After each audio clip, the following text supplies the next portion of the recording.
आज का हमारा टॉपिक है सीआरपीसी सेक्शन 311, 311(1) और 312। इससे पहले हमने 300 से लेकर 310 तक खत्म कर लिया है, जो कि चैप्टर है general provision as to inquiries and trial. इसी chapter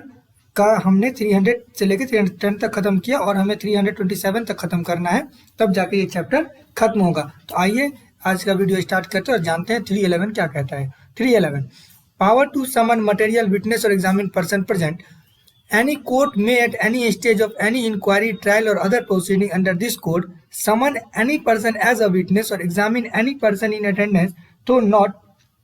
summoned as a witness, or recall and re-examine any person already examined. And the court shall summon and examine or recall and re-examine any such person if his evidence appear to it to be essential to the just decision of the case। इसमें कहा जा रहा है कि court किसी भी stage पर,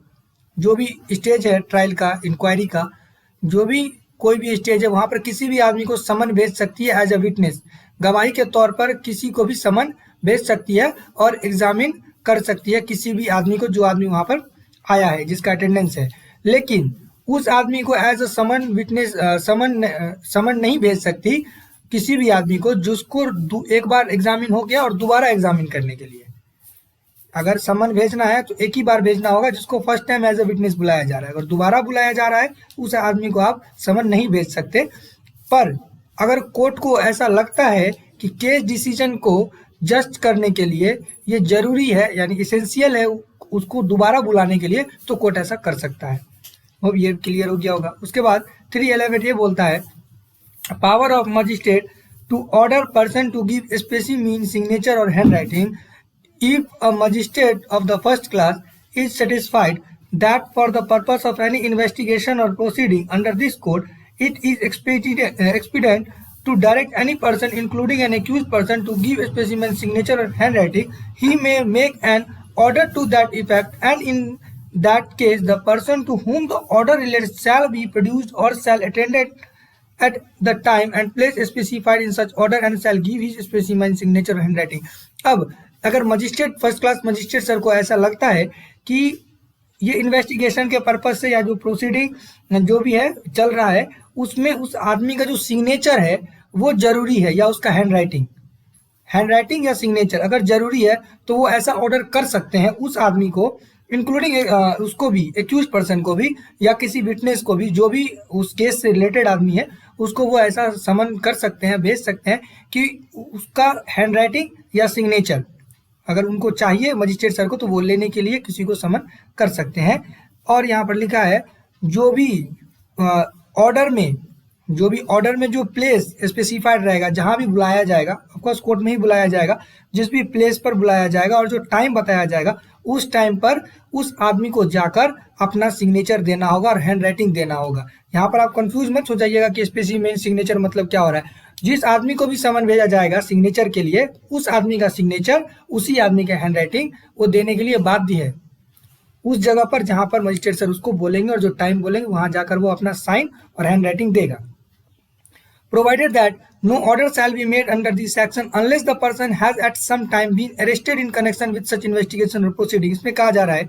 कि ऊपर लिखा है कि एनी पर्सन, किसी को भी भेज सकते हैं, लेकिन यहाँ पर लिखा है कि किसी भी आदमी को नहीं भेज सकते हैं। अगर वो आदमी उससे रिलेटेड है, थोड़े से भी टाइम के लिए अगर वो अरेस्ट हुआ है, तभी आप उसको भेज सकते हैं। अगर वो आदमी उस केस में कभी भी अरेस्ट हुआ ही नहीं है,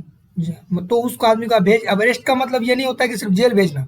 थाने में भी अगर उससे पूछताछ हुआ है, वो उससे रिलेटेड है, तो आप उसका सिग्नेचर या फिर हैंड राइटिंग के लिए आप उसको ऑर्डर कर सकते हैं। लेकिन अगर ऐसा नहीं हुआ, वो आदमी अरेस्ट नहीं हुआ, कभी भी उससे पूछताछ नहीं हुआ, वो उससे रिलेटेड नहीं है, आप वैसे व्यक्ति को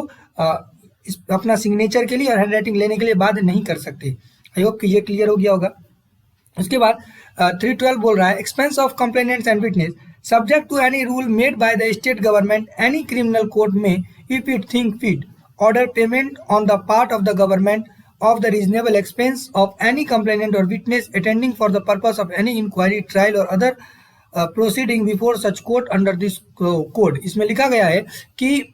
जैसा भी स्टेट गवर्नमेंट रूल बनाया है, रूल के अनुसार अगर कोर्ट को, सेशन कोर्ट को, मजिस्ट्रेट सर को अगर ऐसा ठीक लगता है कि जो भी कंप्लेनेंट है या विटनेस है जो आया है, जिसको बुलाया गया है इंक्वायरी और ट्रायल के पर्पज से, तो फिर उसको एक्सपेंस देने का अगर ऐसा रूल है तो, यहाँ पर ये मेंशन है कि स्टेट गवर्नमेंट का अगर ऐसा रूल है तो, और कोर्ट को ऐसा ठीक लगता है कि उस कंप्लेनेंट को, उस विटनेस को जो आया है इंक्वायरी में और ट्रायल में, उसको पैसा देना चाहिए, पैसा मतलब एक्सपेंस देना चाहिए, तो वो ऐसा कर सकता है,